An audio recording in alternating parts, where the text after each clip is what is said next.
আসসালামু আলাইকুম রহমতুল্লাহ বরকাতুহ। আসুন আমার সম্মানিত বন্ধুরা, আজকে ছোট্ট একটি কাহিনী শোনাবো। নবী আইয়ুব আলাইহিস সালামের জীবন থেকে একটু অংশ চয়ন করব। দরদি নবী আল্লাহ পাকে খুব স্মরণ করতেন, আল্লাহ পাকের ইবাদত বন্দিগিতে তার সময়টা কাটাতেন।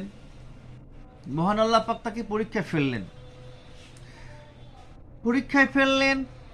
আল্লাহ পাক তার দেহে এক ধরনের পোকা আক্রমণ করতে বললেন এবং সেই পোকাগুলো নবী আইয়ুব আলাইহিস সালামের সারা দেহে ওই পোকাগুলো আক্রমণ করে বসলো।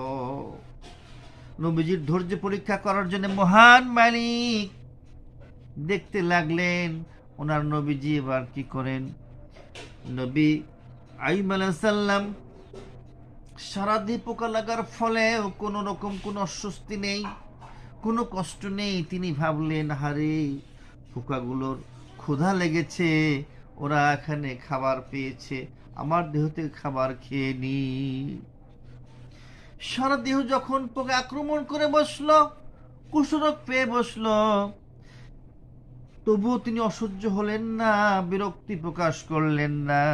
যখন পোকাগুলি জিহ্বা আক্রমণ করে বসলো, তখন আল্লাহ পাকের কাছে ফরিয়াদ পেশ করতে লাগলেন, মাওলা গো, ও দয়ার আল্লাহ, আমার জিহ্বাকে তুমি সুস্থ রাখো।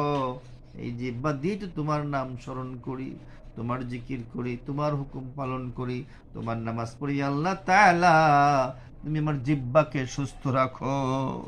দেখুন নবীজির এত ধৈর্য, এত সহ্য। 18 বছর এই পরীক্ষায় তিনি পাশ করলেন। 18 বছর যাবৎ তিনি দুঃখ কষ্ট সহ্য করলেন, তবু অধৈর্য হলেন না। আর আসুন আমরা সামান্য একটু গরম হলে, একটু ঠান্ডা হলে আমরা নামাজ ছেড়ে দেই, আল্লাহর হুকুম ছেড়ে দেই। তাই আসুন নবীর শিক্ষা থেকে শিক্ষা নেই, নামাজগুলো ঠিক মতো পড়ে আল্লাহর হুকুম পালন করি। আল্লাহ পাক সকলকে সেই তৌফিক দিন। আমিন, আমিন, আমিন।